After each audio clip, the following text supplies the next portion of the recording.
Hi armies, welcome to Sri fix edits. எல்லோரும் எப்படி இருக்கீங்க? நான் உங்கள் கோபிகா. எல்லோரும் கவனமாக இருந்துக்கோங்கடா, ஏன்னா கொரோனா பரவிக்கிட்டு வருது இல்லையா? எல்லோரும் சேஃபாக இருந்துக்கோங்க. இன்னொரு விஷயம் என்னென்னா, அக்கா வந்து இந்த ஃபீல்டுக்கு வந்து அக்கா வந்து புதுசுடா. அதனால் ஏதாவது குறைகள் இருந்தால் தாராளமாக கமெண்ட் பாக்ஸில் சொல்லிட்டு போங்க. ரிப்போர்ட் பண்ண போகாதீங்க, ஓகேங்களா? அது மட்டும் இல்லை, இப்போ வந்து இந்த லிங்க்கை வந்து நான் இன்ஸ்டாவில் ஷேர் பண்ணியிருக்கேன். அதை வந்து பார்த்துட்டு எனக்கு சப்போர்ட் பண்ணுங்கள். இந்த ஸ்டோரி பிடிச்சிருந்தா லைக் பண்ணி, ஷேர் பண்ணி, கமெண்ட் பண்ணிவிட்டு சப்ஸ்கிரைப் பண்ணிவிட்டு போங்கடா, ஓகேவா ஆர்மீஸ்? ஆமாண்டா, இந்த ஸ்டோரி நேம் வந்து லவ் ப்ரப்போசல்.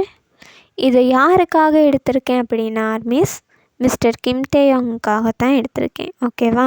கேட்டுட்டு எப்படி இருக்குன்னு சொல்லுங்கள்.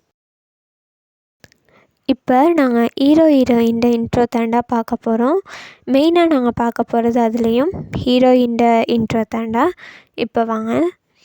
அவங்களோட பேர் வந்து வயன், வயசு வந்து 24. நீங்கள் மெடிக்கல் காலேஜ் ஸ்டூடெண்ட்டாக இருக்கீங்க. ரொம்ப அமைதியான, அன்பான, அழகான, ப்ரில்லியண்ட்டான ஒரு பொண்ணு. அது மட்டும் இல்லை, உங்களோட பேரண்ட்ஸுக்கும் உங்களோட ஃபேமிலிக்கும் நீங்கள் தான் செல்ல பொண்ணாக இருக்கீங்க. உங்களுக்கு ஒரு ஃப்ரெண்டு இருக்கா, அவள் பேர் மீரா, ஓகேவா? இவ்வளோ தான் உங்களோட இன்ட்ரோ. அப்படியே ஹீரோ சைட் வந்தால் அவர் தான் நம்ம மிஸ்டர் கிம் டேயோங்.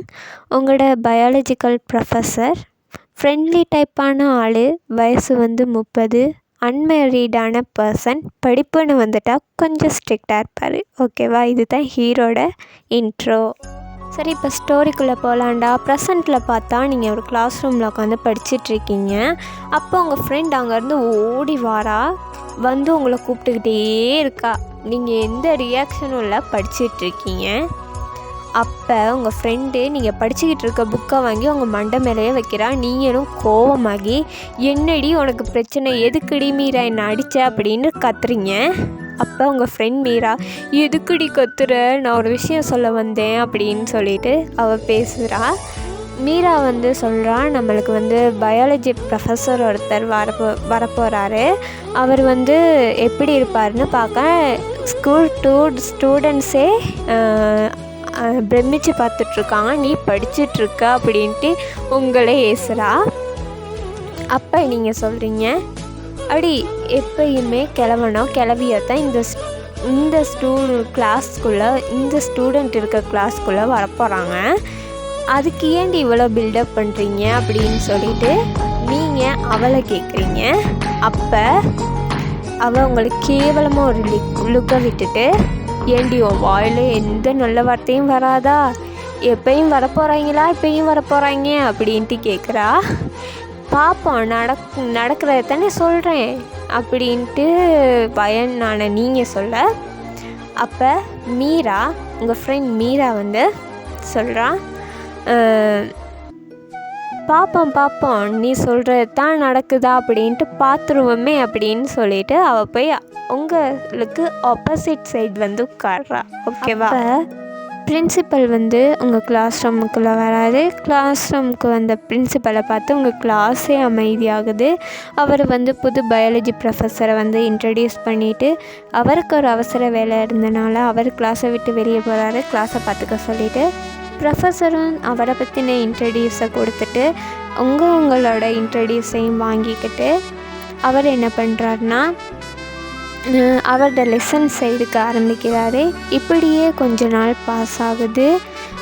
செமஸ்டர் லீவ் வருது. அந்த நேரம் பேரண்ட்ஸ் வந்து உங்களுக்கு அலைன்ஸ் பார்க்குறாங்க.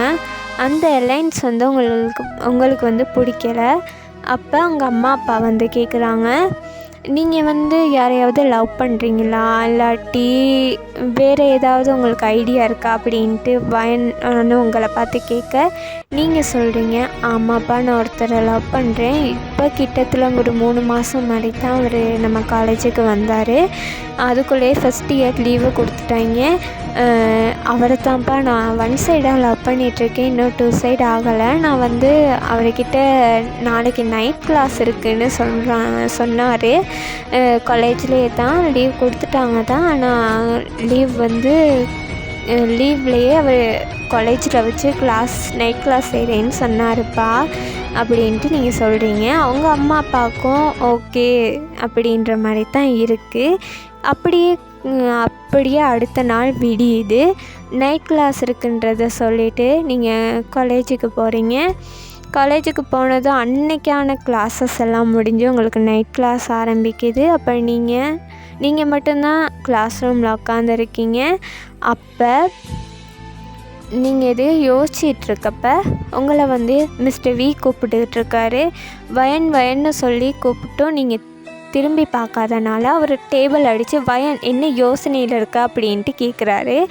அப்போ நீங்கள் தூக்கி போட்டு எழும்புறீங்க. சாரி சார், நான் வேறு ஏதோ யோசனையில் இருந்தேன், சாரி சார் அப்படின்ட்டு நீங்கள் டக்குன்னு தலையை சொறிகிறீங்க. அப்போ வி பயப்படாத, நான் நீ வேறு ஏதாவது யோசனையில் இருந்தியா, சாரி நான் தெரியாமல் உன்னை எழுப்பி கூப்பிட்டேன், சாரி அப்படின்ட்டு அவர் சொல்கிறாரு. வாய் கொளறுதுடா, மன்னிச்சிக்கோங்க. அப்போ அவர் உங்களை மேலே டாப்க்கு கூட்டிகிட்டு போகிறாரு. அன்றைக்கி பௌர்ணமி. அந்த நிலாவை நீங்கள் ரசிச்சுக்கிட்டு இருக்க நேரம் உங்களுக்கு நீல் டவுன் பண்ணி ப்ரொஃபஸரான மிஸ்டர் கிம்டேயோங், அதாவது வி உங்களுக்கு ப்ரப்போஸ் பண்ணுறாரு. நீங்களும் கொஞ்ச நேரம் ஷாக்காக இருந்துட்டு அப்புறம் நீங்களே ப்ரப்போசலை அக்செப்ட் பண்ணிக்கிறீங்க. உங்கள் லைஃப்பையும் அந்த லைஃப் சந்தோஷமாக போகுது. கொஞ்ச நாள் ஆனதும் உங்கள் பேரண்ட்ஸ் அவருக்கே அவங்கள மேரேஜ் பண்ணி வைக்கிறாங்க.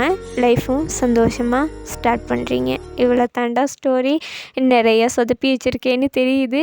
ஏசிராதீங்கடா. கேட்டுட்டு எப்படி இருக்குன்னு சொல்லுங்கள். அக்கா அதை திருத்திக்கிறதுக்கு ட்ரை பண்ணுறேன். ஓகேவா?